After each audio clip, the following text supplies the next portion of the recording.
السلام عليكم ورحمة الله وبركاته. المختصر المفيد لجلسة 19 مايو 2024. أنا محمد منصور وده ملخص أداء السوق. بتنفيذات تجاوز 6 مليار جنيه، هي قيمة أعلى من المتوسط في الفترة الأخيرة. أغلق المؤشر الرئيسي للسوق المصري على ارتفاع 4.5% بمقدار 1173 نقطة عند مستوى 27315. أما مؤشر الشركات الصغيرة والمتوسطة فأغلق على ارتفاع 3.9% مرتفعا ب 221 نقطة ومسجل مستوى 5886. ظهر الشراء المؤسسي من المؤسسات المصرية والأجنبية لواجه مبيعات مؤسسات عربية في المقام الأول، ومن بعدها مبيعات الأفراد المصريين. أما من حيث إحصائيات صحة السوق فالأسهم المرتفعة بلغت 144 سهم مقابل 11 سهم منخفض، و49 سهم لم يتغير، وذلك من إجمالي 204 سهم مقيد. الأسهم الأكثر ارتفاعا في السوق المصري في جلسة اليوم حق كتاب كيما السويدي، الكابلات الكهربائية، أموك التعمير والاستشارات. أما الأكثر هبوطا فهي مرضيف والمصرية اتصالات والعربية للشحن ومطاحن اسكندرية والمصريين إسكان. أما على صعيد أخبار الشركات واللي كانت مؤثرة جدا في تحركات السوق النهاردة، فالنهاردة كشفت الهيئة العامة للرقابة المالية عن إيداع عرض شراء اختياري على أسهم شركة السويدي إلكتريك مقدم من شركة إلكترا انفستمنت هولدنج لشراء حتى 531 مليون سهم من الشركة، ودي نسبة تعادل 24.5% من رأس مال الشركة. حد أدنى لتنفيذ الديل 15% من أسهم الشركة المستضافة بالعرض اللي هي السويدي، والسعر النقدي $1.05.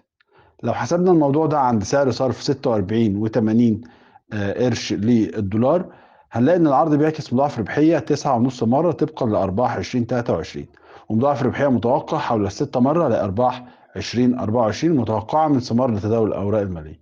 ولا نتوقع استجابه تصل الى الحد الاعلى للطلب الممثل في 24.5% من الشركه، في ضوء توقعاتنا بامتناع عائله السويدي عن عرض الحصه اللي بيمتلكوها اللي هي حوالي 68%.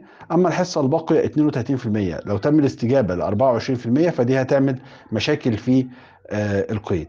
واعتقد كمان ان الوصول لل 24% او حتى ال 15% بتستلزم عروض كبيره من حمله الاسهم حره التداول، واللي نتوقع التزام شريحه مؤسسيه منها بالاستثمار والاستمرار في الشركه على المدى الطويل. وبالتالي توقعاتنا ان يصل العرض في اقصى صوره او تصل الاستجابه في اقصى صورها الى 15% من اسهم الشركه. انعكس النهارده الخبر على السهم بالصعود، وقد اختفت العروض من شاشه التداول. الطلبات كانت طول الوقت قويه على السهم. الخبر الثاني، مصادر غير معرفه صرحت للشرق بلومبرج ان المصرية اتصالات بتتراجع عن بيع حصتها في فودافون، حيث توقعت هذه المصادر أن تحقق الشركة أرباح نقدية من هذه الحصة في 2024 تصل إلى 3 مليار. الشركة ردت وقالت من الأساس لم نتلقى أي عروض. كنا توقعنا أن الخبر ده بيتسبب في ضغوط بيعية على السهم في المدى القصير مع حياد على المدى الطويل، لكن احنا اشرنا برضو ان الموضوع ده بيوضح علاقة غير مريحة بين حجم التدفقات النقدية الداخلية المركزي والتزام الحكومة بوثيقة ملكية الدولة.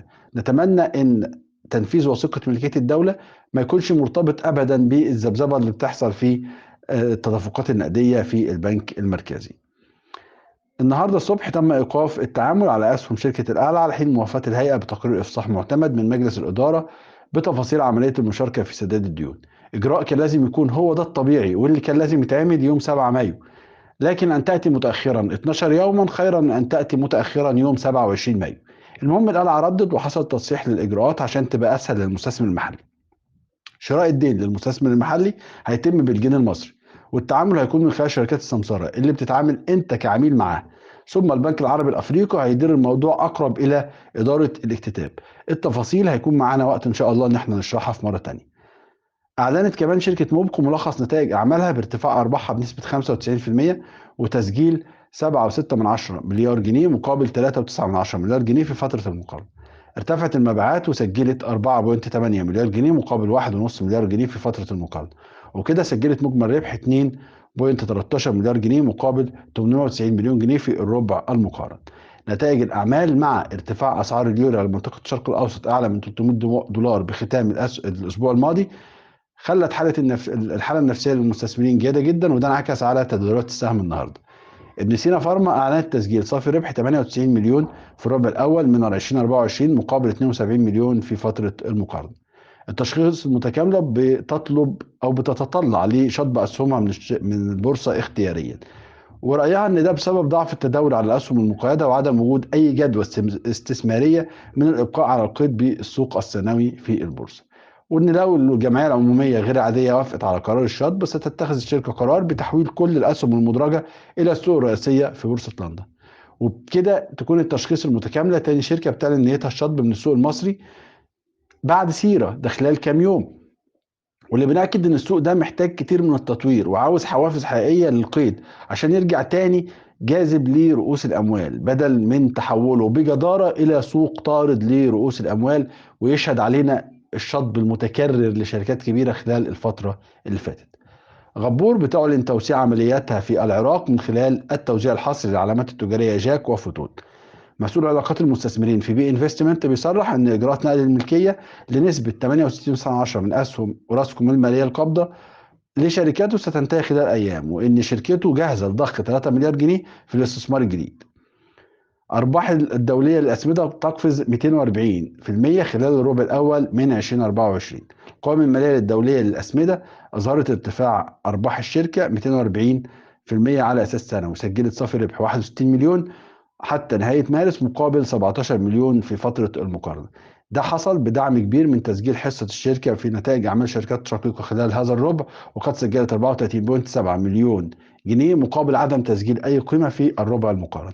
آخر خبر، رأي لخدمات مراكز الاتصالات أعلنت نتائج أعمال قوية في الربع الأول من 2024 بعد تسجيلها النمو في صافي الربح بنسبة 142% على أساس سنوي، وذلك بتحقيق صافي ربح 109 مليون جنيه خلال الربع الأول من 2024 مقارنة بصافي ربح 45 مليون جنيه في الربع المقارن. وكانت قوة العمليات التشغيلية والاستفادة من الإيرادات الدولارية مع هيكل تكاليف الجنيه المصري هو أهم نقط القوة الموجودة في الأداء التشغيلي للشركة. شكرا لك.